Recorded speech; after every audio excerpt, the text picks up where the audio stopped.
ଜୀବନରେ ଘଟୁଥିବା ଘଟଣାବଳୀର ଲକ୍ଷଣକୁ ଆଧାର କରି ଆଜି ଜାଣିବା କ'ଣ ରହିଛି ଅଶୁଭ କେତୁର ପରିଣାମ। କେତୁକୁ ମୋକ୍ଷର କାରକ ରୂପେ ମନାଯାଇଥାଏ।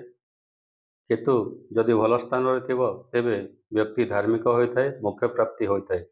ଯଦି କେତୁ ଖରାପ ଜାଗାରେ ଥିବ ପରିଣାମ ତାର ଓଲଟା ହୋଇଥାଏ, ଅର୍ଥାତ୍ ବ୍ୟକ୍ତି ଖରାପ ଅଭ୍ୟାସରେ ପଡ଼ିଯାଇଥାଏ। ଖରାପ କେତୁ ଯୋଗୁଁ ଜନ୍ମଜାତକ ଯାହାର ଭଲ ଚାହୁଁଥିବ ସେହି ବ୍ୟକ୍ତି ତାର କାର୍ଯ୍ୟରେ ବାଧା ଦେଇଥାଏ। ଏହା ଖରାପ କେତୁର ପରିଣାମ ହୋଇଥାଏ। କେତୁକୁ ଭାଗ୍ୟର କାରକ ମନାଯାଇଥାଏ।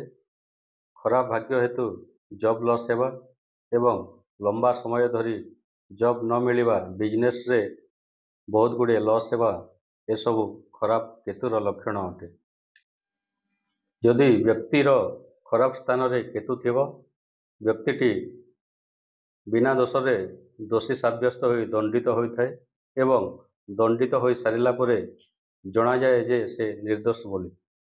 ଯଦି କେତୁ ଦୁର୍ବଳ ଥିବ ତେବେ ବ୍ୟକ୍ତିକୁ ଚର୍ମ ସମସ୍ୟା, ୟୁରିନାରୀ ଟ୍ରାକ୍ଟ ରିଲେଟେଡ୍ ସମସ୍ୟା ଏବଂ କାନକୁ ଶୁଣା ନ ଯିବା, ବଧିର ହୋଇଯିବା ଏବଂ ଆଣ୍ଠୁଗଣ୍ଠି ସମସ୍ୟା ଦେଖା ଦେଇଥାଏ। ପୁତ୍ର ସନ୍ତାନ ପ୍ରାପ୍ତିରେ ଡେରି ହୋଇଥାଏ ଏବଂ ସନ୍ତାନ ସନ୍ତତି ବୃଦ୍ଧ ସମୟରେ ସାଥ ଦେଇନଥାନ୍ତି।